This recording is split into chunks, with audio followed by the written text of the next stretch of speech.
Boa noite, tudo bem? Hoje vai ser sobre perguntas e respostas, né? Então vocês podem perguntar o que vocês quiserem, né? Sobre qualquer tema. Não vai ser nenhum assunto específico, porque eu vejo que sempre surge bastante dúvida, né? Então eu sempre estou respondendo dúvidas ali no direct do Instagram ou ali nos comentários mesmos. E nas lives também, sempre tem bastante perguntas que às vezes eu não consigo responder ali na hora, principalmente se eu estou fazendo uma live prática. Então, por isso que a gente decidiu fazer um dia, pelo menos, da semana, só com perguntas e respostas. Então, para facilitar, vocês estão vendo ali embaixo, tem um ponto de interrogação. Vocês cliquem nesse ponto de interrogação ali, tá? E façam a pergunta de vocês por ali, tá? Porque se vocês estiverem perguntando pelo comentário, às vezes eu não consigo ver. Ela sobe lá para cima, a pergunta, tá? E acaba sumindo e eu não consigo ver depois. Então, Laboratório Frazão, vai ali, clica no pontinho de interrogação ali embaixo e faz a pergunta por ali, tá? Que daí eu vou abrir a caixinha de perguntas, aí fica mais fácil. E não esquecem de mandar o aviãozinho, convida o pessoal para assistir a live, chama todo mundo para participar, tá? Se vocês estiverem curtindo também, manda o coraçãozinho. Como você aplica o Palabond? O tempo de espera, deixa secar. Então, o Palabond, para quem não conhece, ele é um agente de união, tá? Então, ele é usado para passar nos dentes, né? Antes da acrilização. Então, o que ele vai fazer?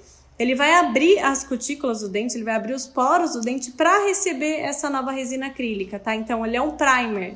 Então, ele é justamente esse agente de união. E para aplicar, tem alguns macetezinhos, tá? Eu não posso usar um pincel que tem aquela ponteirinha metálica, sabe? Aquele igual a gente aplica a resina, aquele de GC. Então, o ideal é você usar uma ponta plástica, aquelas que você compra, aquelas pontas descartáveis que vende na Dental mesmo, tá? Ou aqueles pincéisinhos de madeira que tem em papelaria. Qualquer pincel, só não pode ter a pontinha metálica porque ela libera íons metálicos na acrilização, tá? Então, eu aplico, eu não furo o dente, eu não aspirizo, eu não tiro o brilho, como eu fazia antigamente. Eu só aplico esse agente de união, só aplico o Palabond. Então, eu ganho muito tempo, facilita muito o meu trabalho, porque antes eu furava o dente dentro da mufla, enchia de pozinho de resina, e às vezes esse pozinho de resina ficava dentro da acrilização, aí eu tinha que fazer um conserto depois, tá? Além do que eu tô fragilizando o dente, eu tô comprometendo a estrutura do dente. Então, para preservar isso e para garantir uma adesão, é o Palabond. O tempo de espera, tá? Eu não tenho que esperar nada. Eu aplico e já posso começar a acrilização, tá? E eu não deixo secar. Eu aplico só um pouquinho, eu não tiro da mufla. Não tem problema se pegar um pouquinho na muralha, não vai acontecer nada, não tem problema nenhum, tá? Só que ele tem o tempo de ação de 10 minutos. Então, após 10 minutos, ele perde o efeito. Como se esses poros fechassem novamente, tá? Então, se eu demorar mais do que 10 minutos para fazer uma acrilização, eu geralmente demoro, primeiro eu faço o hemiarco, depois o outro, eu reaplico, tá? Eu só reaplico, beleza? Da Carla Gobo. A Carla também tá sempre aqui participando. Articuladora 7 Plus. Sobre as travas, balanceio, montagem dos modelos com e sem mesa de camper, tá?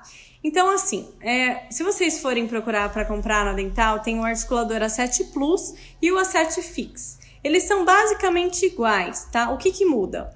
O Fix, né, como o nome já diz, ele é fixo. Então, eu não consigo regular ali o côndilo para 15, 30 graus. Não consigo fazer essa angulação, tá? O Plus tem esse diferencial. Só que, falando bem a verdade, gente, é muito, muito raro o dentista que me passa essa informação. É muito difícil eu ter que fazer essas alterações no articulador. Então, assim, eu vendo um custo-benefício, não vejo muito vantagem para nós, né, técnicos, comprar o A7 Plus, por ele ser mais caro, né? Então, eu acho que o A7 Fix atende super bem, a não ser que você trabalhe com outro tipo de, né, com outro tipo de cliente que exige que você faça essas alterações no articulador, né? E que você Ou às vezes até para placa mil relaxante, às vezes tem um caso mais complexo que você precisa. Mas, no geral mesmo, para você fazer uma montagem, montagem dupla, protocolo, até mesmo placa mil relaxante, o Acet-Fix atende super bem, tá? Você consegue fazer as mesmas coisas do que o Acet Plus, exatamente igual. A única diferença é essas alterações ali, né? Ele vem com padrão médio. E as montagens de mesa de camper é igual, você tanto em um quanto no outro você usa, tá? Mais uma perguntinha da Lana. O certo do rebordo da PT é aquele bordo transparente ou toda caracterizada, sem transparência? Não existe certo e errado nesse caso, tá? É uma questão de gosto. Então, por muito tempo, eu caracterizava só a parte da mufla, a parte dos dentes, né? E só depois completava com resina incolor e aquele bordo ficava todo incolor, ficava aquela linha de divisão, tá? Depois que eu aprendi a fazer a caracterização do bordo, eu caracterizo todos os bordos porque eu acho mais bonito, mas é uma questão de gosto, tá? Não é errado você fazer da outra maneira, tanto mesmo porque é um vedamento periférico, não vai aparecer tanto na estética, não vai interferir em muita coisa, tá? Então não existe certo e errado, é só uma questão de gosto mesmo. O Enro tá perguntando se eu faço freio lateral, aquelas bridas, sabe? Eu acho lindo, muito bonito, mas eu nunca fiz.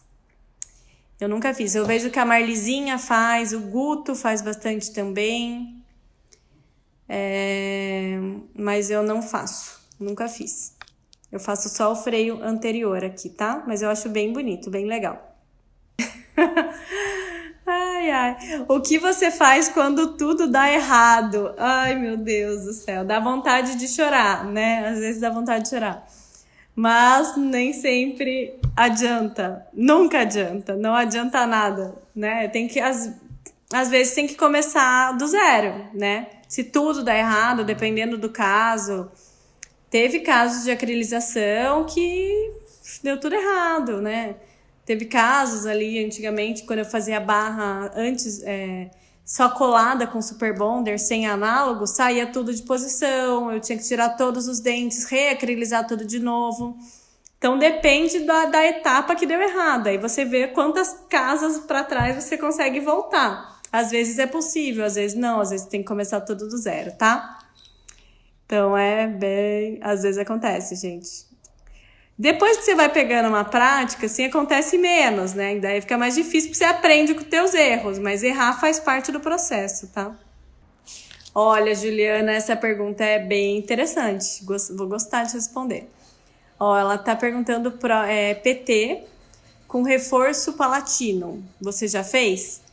Aquele reforço no palato, tá? Aquele reforço, aquela tela, não serve pra nada.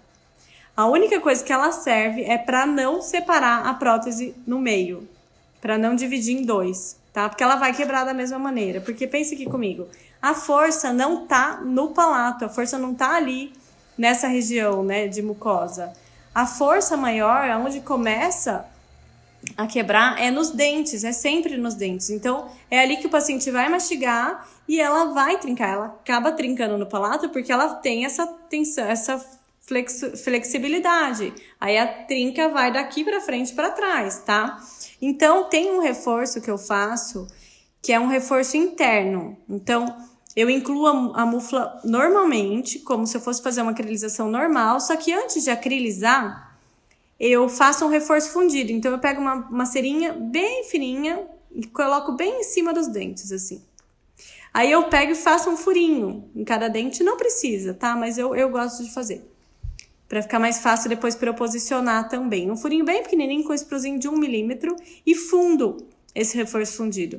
Faço a fundição, corto, opacifico, coloco ele de novo ali dentro da mufla, aí eu faço a acrilização.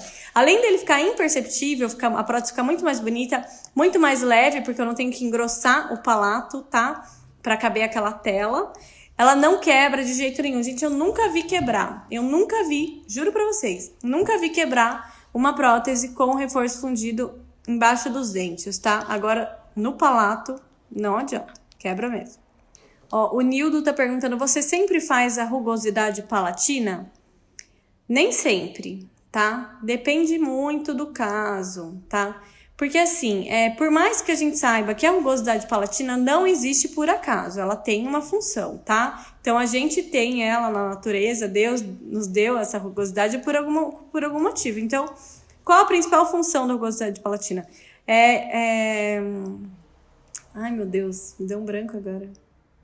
Esfoliar a língua, tá? Então ela vai esfoliar a língua e vai ajudar as papilas degustativas a identificar o sabor dos alimentos, tá? Então, se não tem isso, é muito comum, quem convive com um paciente que usa prótese total há muitos anos, eu tenho a minha avó, e ela sempre reclama que ela não sente o gosto das coisas, ela não sente mais o gosto, não tem mais graça, porque realmente vai perdendo essa sensibilidade, sabe? Sem uma papila, sem essa rugosidade palatina. Então, em alguns casos eu faço sim, em casos que, tem casos que o paciente não quer. Não quero, tô acostumada toda lisa, quero toda lisa. Aí eu não faço, tá? Mas eu sempre dou uma conversadinha com o dentista antes para saber se ele quer ou não a rugosidade, tá? Olha, o Evandro é de Francisco Beltrão. Você aprendeu lá com o Dr. Raul? A Ellen, a minha amiga, fez o curso lá com o Dr. Raul em Francisco Beltrão. Foi ela que me ensinou a fazer dessa maneira. Olha, e a Thaís falou que esse reforço fundido tá no livro, tá? O livro do Thomas Gomes com o Osmar Castro, que foi aquele livro que eu sorteei esses dias aqui no Instagram, tá? A Simone, os laterais é obrigatório ser um pouco mais alto do que os centrais e caninos? Então, naturalmente sim, tá? Naturalmente, com uma estrutura normal, ele é mais alto, né, do que o canino. Agora, se você estiver trabalhando com um paciente mais idoso, né, que você já vai... imagina que ele já teve um desgaste dos dentes na vida, né, ao longo da vida. Então, lógico que os dentes dele não vão ser, os centrais não vão ser tão compridos, né? Então, vai havendo um desgaste e os dentes vão ficando mais próximos, tá? Então, tudo depende da idade do teu paciente. Não vai ficar bonito se eu colocar o lateral lá em cima e o lateral lá embaixo num paciente muito idoso, tá? Não vai ser natural, muito jovem, assim. Então, mas naturalmente... Essa é o padrão, tá? Mas claro que você pode deixar ele mais planinho dependendo da idade do teu paciente. O isolante que você usa tem um custo elevado. Ele dura bem? Quantas peças em média? Ixi! Eu até tenho essa resposta, Danilo, mas não aqui no momento, tá? O isolante que eu uso para resina é o Separating Fluid, da Ivoclar. Ele é muito, muito bom, tá? Ele é fantástico. Ele realmente, se você for comparar, ele é mais caro do que os outros no mercado, mas pra mim vale a pena, porque ele realmente não gruda o gesso na prótese, principalmente na prótese total, é horrível. Quando você vai demuflar um acrílico e aquele gesso tá todo grudado por dentro, né? Às vezes tem que passar broca e você tá perdendo ali as características do rebordo do paciente. Então pode ser que essa prótese não pare em boca. Então, com esse isolante, eu não tenho esse problema. Ela sai limpinha, limpinha, limpinha, limpinha e brilhosa, tá?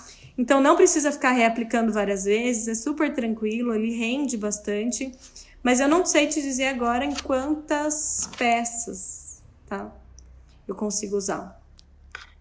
Uma vez eu fiz esse custo, fiz esse levantamento, mas eu não tô com essas informações aqui agora. Ó, a Bia, você só faz o reforço nos anteriores? Depende do espaço, tá? Geralmente eu faço de pré a pré, de primeiro pré a primeiro pré.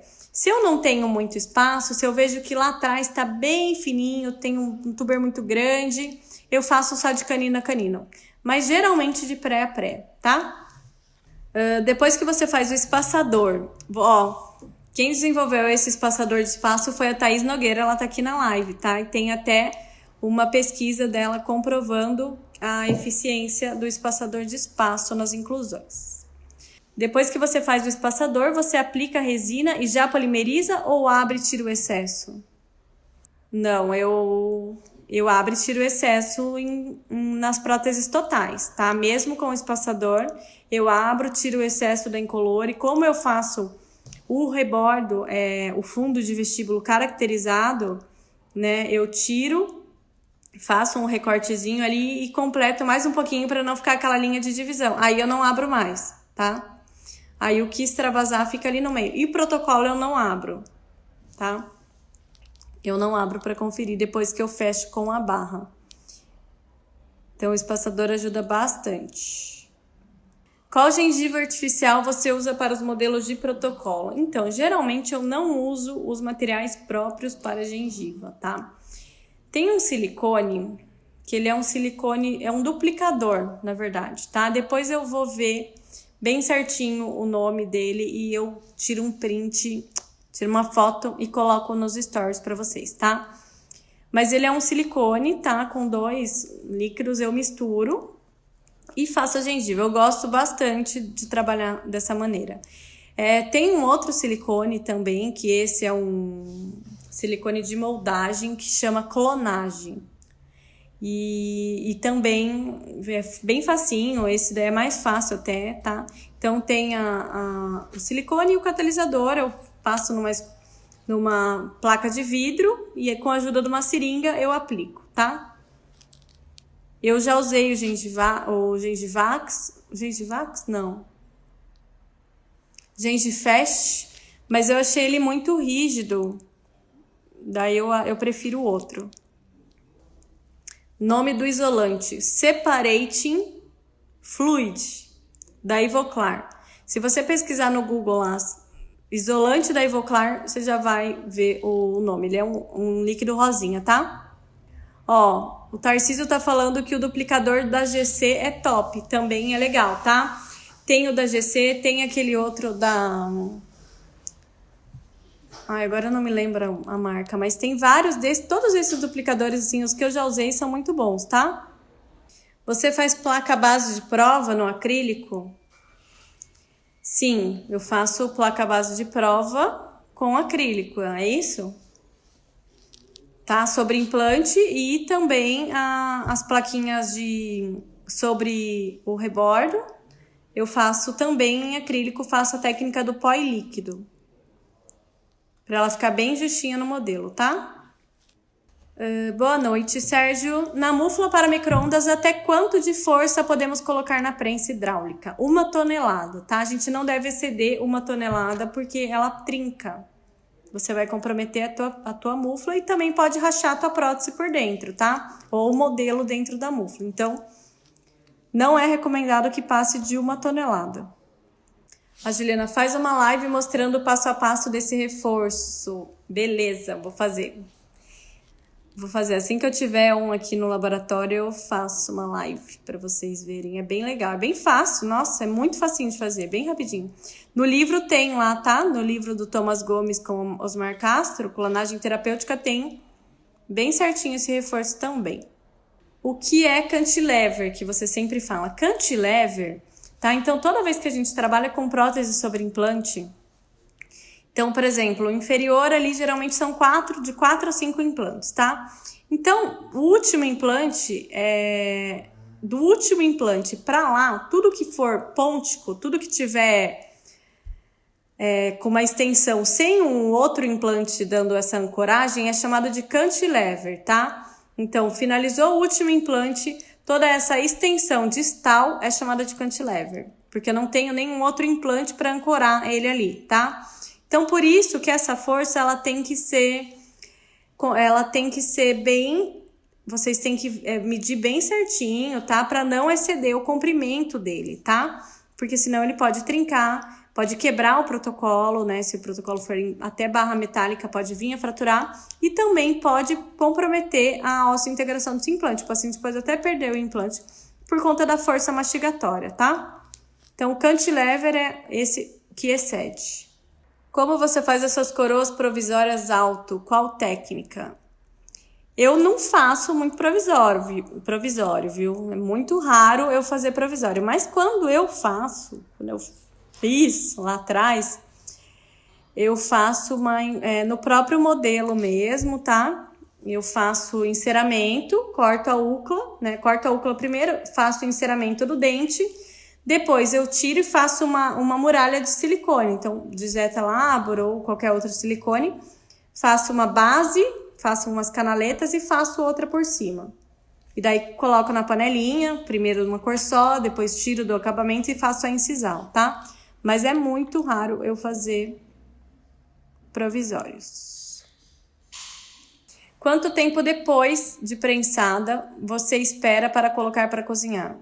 A protocolo deve ser, né? Ou prótese total, tanto faz.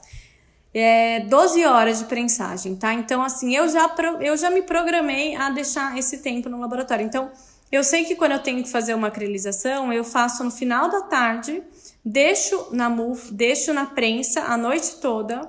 Não preciso necessariamente ficar na prensa, mas ela tem que ficar descansando. Eu tenho que deixar esse tempo a resina descansando. Se eu deixar ela parafusada, né, colocar os parafusinhos da mufla, eu posso deixar ela dentro do umidificador, tá? Mas o ideal é você respeitar esse tempo, porque é realmente o tempo que a resina termo necessita para que as moléculas de monômero e polímero se acomodem devidamente, tá? Então, o ideal é 12 horas.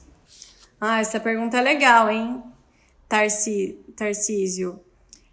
Nas bases de prova, você utiliza componente em todos os análogos? Sim, isso é muito importante, tá? Façam isso, é muito importante, faz muita diferença. Por quê? Se eu tô provando um trabalho, se eu tô fazendo ali, eu quero saber como que vai ficar a minha estrutura, a barra e tal, é muito importante que eu coloque os componentes em todos os análogos por 2 motivos. Um dos motivos é para ver a passividade. Se o dentista sentir que a placa de prova já não tá passiva, não tá descendo o parafuso até o final, já é um sinal de que a moldagem não tá, teve algum erro ali da moldagem ou na hora de vazar o gesso, tá? Então eu já vou pedir um índex. Outro motivo muito importante é eu conseguir identificar aonde que vai sair o acesso do parafuso. Então, eu tendo esses componentes em todos os implantes, eu já sei se o implante vai... Se o acesso do parafuso vai sair para vestibular, ou vai sair para lingual, ou vai pegar incisal de algum dente, tá? Sabendo disso, eu já posso conversar com o dentista e pedir para ele, se for possível, claro, angular esse componente. Olha, o componente tal vai sair para vestibular. Você consegue substituir esse mini pilar, né, e colocar um angulado, um componente angulado? Aí ele só faz um índex e me manda. Então, é muito mais previsível do que eu fazer só em 3 implantes. Chega na hora, mando pra prova, tudo ok, taco bala no trabalho, vou fazendo. Chega no final, na hora de acrilizar, na hora de furar, eu vejo que saiu por vestibular, entendeu? Porque como que eu ia ver antes? Entendeu? Então, por isso que é muito importante vocês fazerem a base de prova com todos os componentes, tá? Juliana, o que é o index? O index são a união dos transfers, tá? Então, os mesmos transfers que ele usa para fazer a moldagem de arrasto, que o dentista usou para fazer a moldagem de arrasto dos componentes, né? Fazer essa transferência dos componentes, ele vai fazer essa mesma união igualzinho, só que ele não vai moldar. Ele só vai unir e mandar para você. E aí você vai parafusar os análogos e vai vazar um gabarito. Um índex, gabarito é a mesma coisa, tá? Que aquilo lá vai me servir de conferência e referência. Rogério, nos protocolos superior você coloca os segundos molares? Depende do tamanho do cantilever, tá? Então, se os superiores, protocolos superiores, geralmente os dentistas conseguem fazer os implantes mais para trás, tá? Então, se eu tiver um cantilever que aceite um segundo molar e tiver espaço, eu coloco sim, tá? Eu coloco sim. Ferzinha tá sempre acompanhando aqui também, sempre vejo ela aqui. Qual o melhor planejamento para um paciente parcial dentado que irá fazer um protocolo carga imediata? Tá. Então, quando o paciente tem dente, né, quando ele é dentado, ou todos os dentes, ou parcial, e vai fazer um protocolo, não é por isso que eu não vou planejar. Eu vou planejar da mesma maneira. Se tem alguns dentes faltantes que eu consiga fazer uma montagem para o dentista pelo menos ter uma noção de estética ou dimensão vertical, ok, eu mando para a prova, mesmo assim, somente nesses dentes faltantes. Não me preocupando muito com os dentes do lado, tá? Então, às vezes, eu vejo que tem gente que faz essa prova e acaba desgastando os dentes para caber todo mundo ali. Só que depois eu vou usar essa placa para o protocolo. Esses dentes vão ser extraídos, né? Esses dentes que remanescentes. Então, eu vou montando somente sem encostar muito do lado, só para eu ter uma referência, tá? Então, fez a montagem, linha média ok, dimensão vertical ok, eu extraio todos os dentes do modelo e completo a minha montagem e já faço o guia multifuncional, tá? Então, esse é o melhor planejamento. Agora, se o paciente tem todos os dentes em boca, ele vai me mandar um registro de mordida, eu vou articular, vou extrair todos os dentes do modelo, um por um, ali vendo, né? Sempre gosto de trabalhar com foto, porque eu vejo o que eu posso corrigir já nessa montagem nova que eu vou fazer. E vou extraindo e corrigindo a montagem, aí faço um guia multifuncional. Então, no momento da cirurgia, é muito comum, o dentista já faz a extração e já faz o protocolo carga imediata, tá? Qual pode ser a extensão do cantilever? Então, Betinho, tem um cálculo, né, que você faz,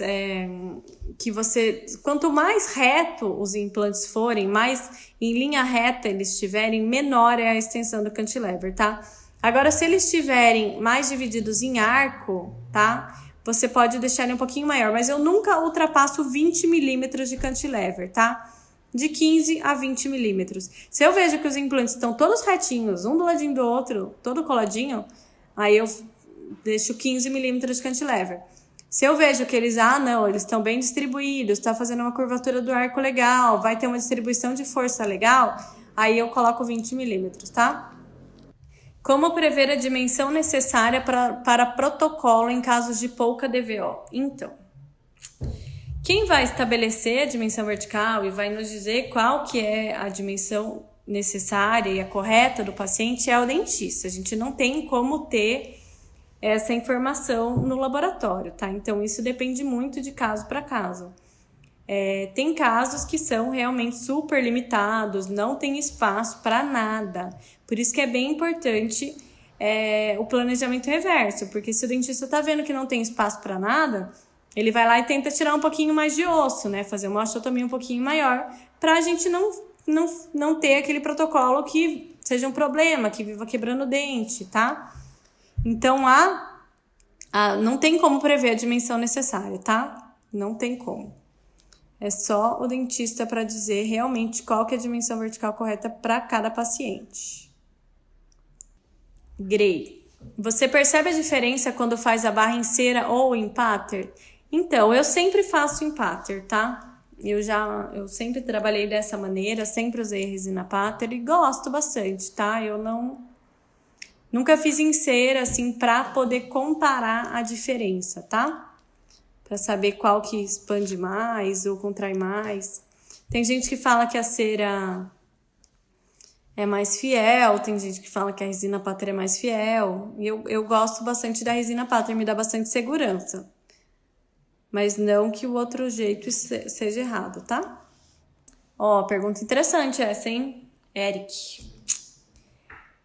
Boa noite. Consigo fazer acrilização protocolo metálico no micro-ondas? Sim, tá? Não tem problema nenhum. É bem comum, eu sempre faço. Todo mundo ali que trabalha com acrilização de protocolo acriliza normalmente em micro-ondas sem nenhum problema, porque ela vai estar dentro da mufla, tá? Então, não tem problema nenhum, é normal, da mesma forma como faz a acrilização de uma prótese total. Taira, tem alguma técnica para PT ficar com mais pressão? Olha, técnica tem várias, né? Mas assim, o correto mesmo é uma boa moldagem, né? O dentista tem que fazer realmente uma moldagem fiel e ele tem que sentir, é indispensável o uso de moldeira individual para prótese total, tá? Porque só a moldeira individual vai conseguir copiar com fidelidade, que dá essa condição para o dentista copiar exatamente o fundo de vestíbulo de cada paciente, né? Moldar com mais precisão, tá? Então, o ideal é que ele faça isso. Na hora da moldagem, ele fazer uma compressão na região da linha do A, ali da pós-dam, ali nessa divisão do palato mole com o palato duro, tá? Ele faz uma pressão com algum material mais rígido, ou com uma resina, ou com uma Godiva, tá? Ou até mesmo com silicone um pouco mais denso, tá? Então, as técnicas mesmo são na moldagem. Tudo que a gente fizer no gesso não é indicado, não é recomendado. Tem aquela linha americana, né, que alguns técnicos fazem, mas já foi provado que ela causa reabsorção óssea. Então, ela vai acelerar o processo de reabsorção óssea e daqui a pouco essa prótese não vai parar na boca igual, tá?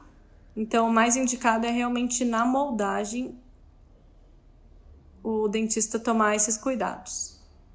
Juliana, tem alguma marca de opaco autopolimerizável que possa indicar? Eu gosto muito do opaco da Defama. Eu uso já faz um bom tempo, eu nunca tive problema com ele, tá? Então ele é autopolimerizável, eu tenho um excelente resultado, é super fácil de aplicar, rende muito, tá? Tem alguns detalhezinhos também. Eu passo no fogo para secar, porque eu acho que ele demora muito para secar sozinho.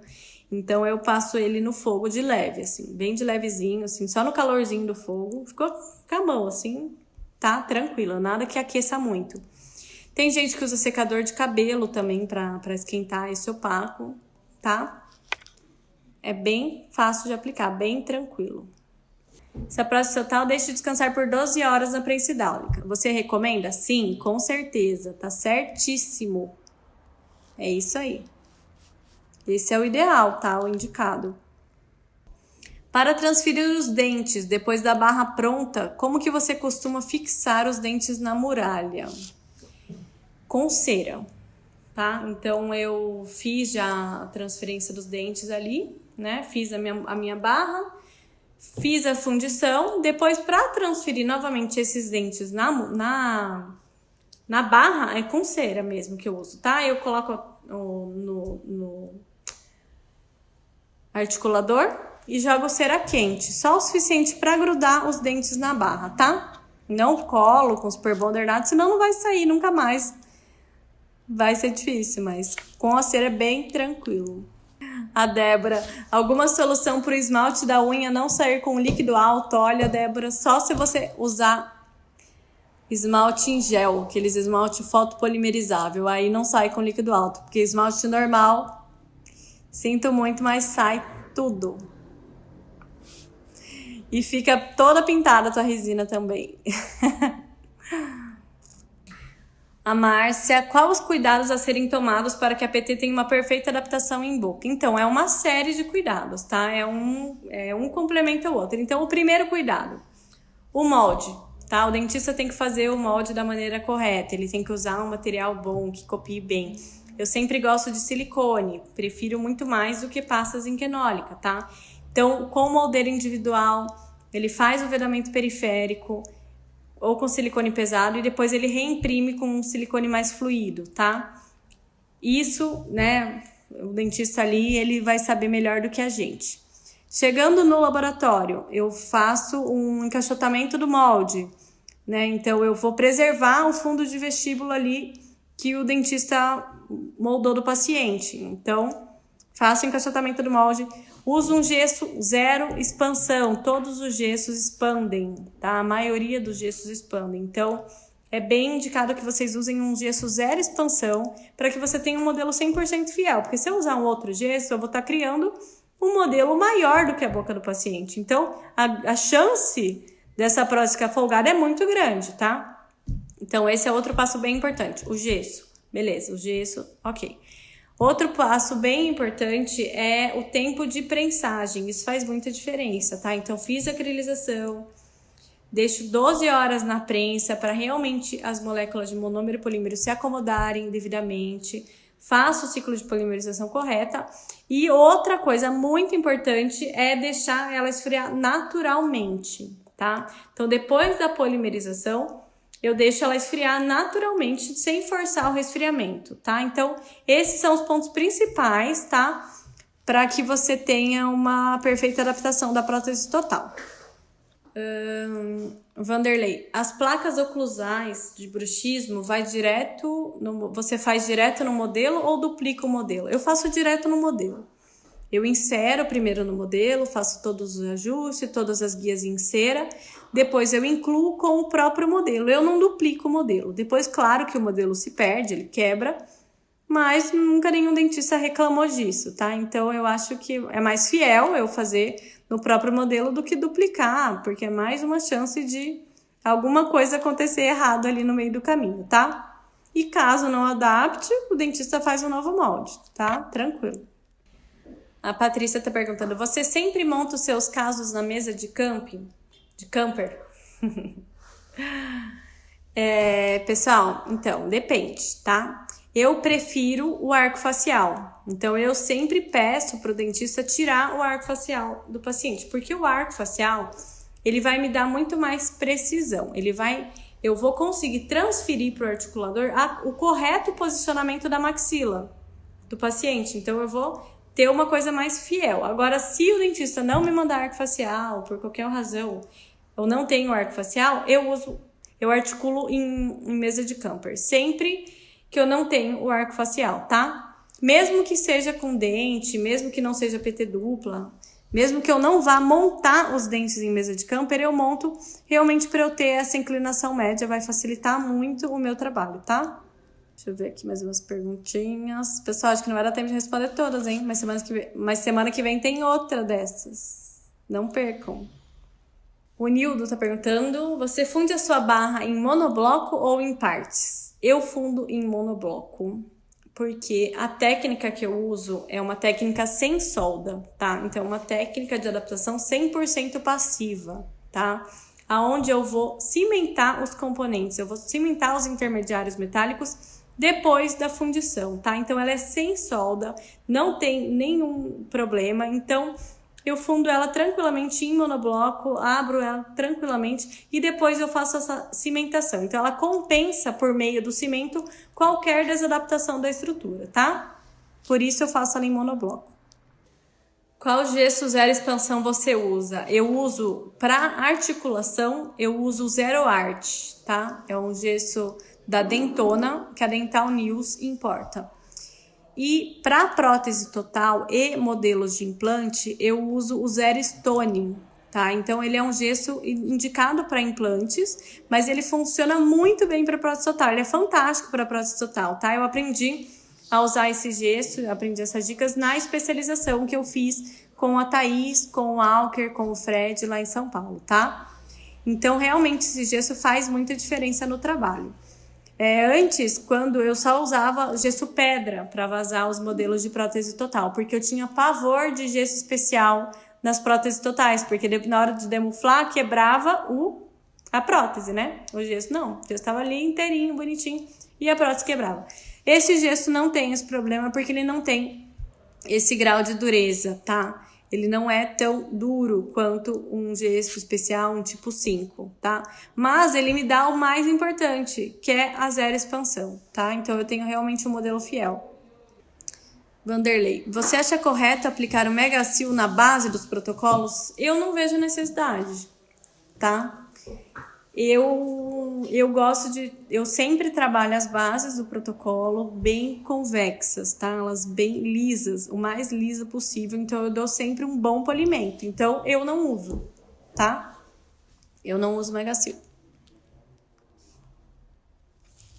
Prefiro dar um polimento mecânico mesmo, tá?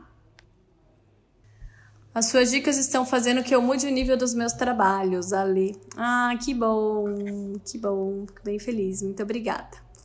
Você só faz protocolo com cimentação passiva? Você acha que esse protocolo deve ser transitório? Daniela, não, eu não faço só com cimentação passiva, mas 99% dos casos, sim, tá? Eu faço com cimentação passiva. Não, de jeito nenhum, não tem o porquê ele ser transitório, ele é uma técnica tão boa quanto, tá? Ele é uma técnica fantástica e deve ser uma técnica para um protocolo definitivo, tá? Não transitório. Para os protocolos transitórios, eu faço sem barra com a resina Diamond D, tá?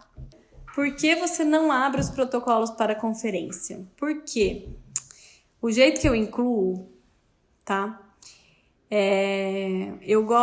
Eu faço toda a minha seroplastia ali o mais certinha possível, eu deixo ela o mais refinada possível para inclusão, tá?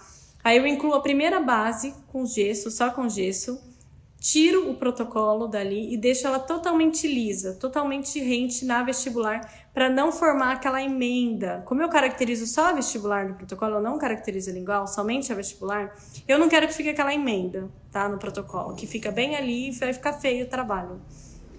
Então, a minha muralha, ela fica muito retentiva, tá? Então eu tenho uma muralha de silicone muito retentiva. Então, para abrir, ela acaba rasgando. Então, já aconteceu de rasgar e deslocar na hora de eu fechar novamente a muralha, tá? Então, por isso, eu não abro para conferir.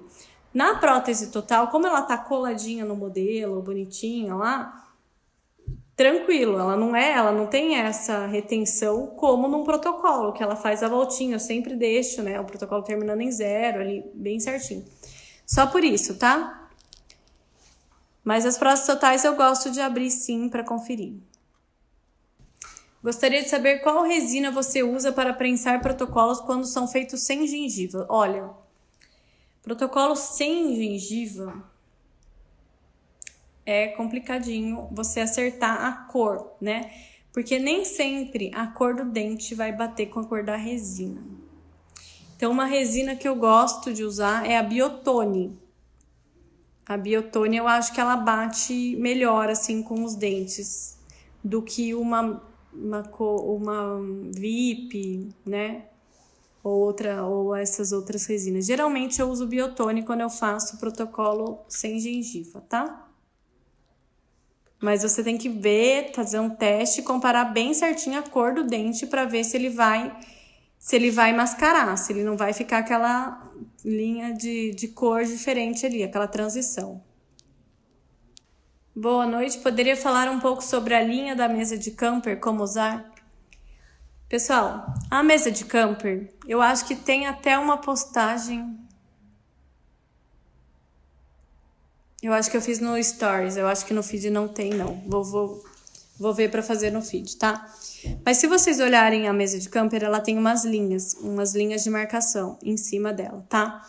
Então, tem uma linha mediana, que essa é fácil de identificar. Então, você vai posicionar o plano ou a montagem bem certinha na linha mediana.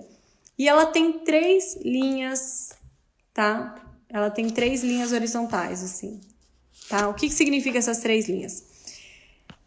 Para me orientar também na hora que eu for posicionar o plano de orientação. Então, se o paciente for classe 1, que é o mais comum, eu vou colocar ele em cima da linha do meio, tá? Eu vou colocar o plano de orientação em cima da linha do meio.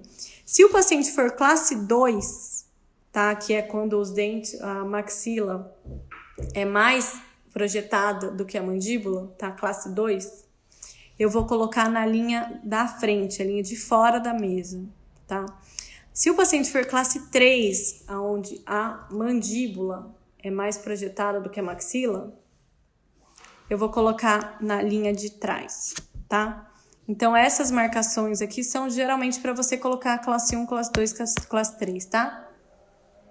Eu fiz um desenho dessa uma vez, mas eu acho que eu só postei no Stories. Mas eu vou ver para fazer uma dessa e postar no feed. Estou no último semestre de odontologia e amo prótese. Seria ideal eu fazer um curso de TPD ou especialização?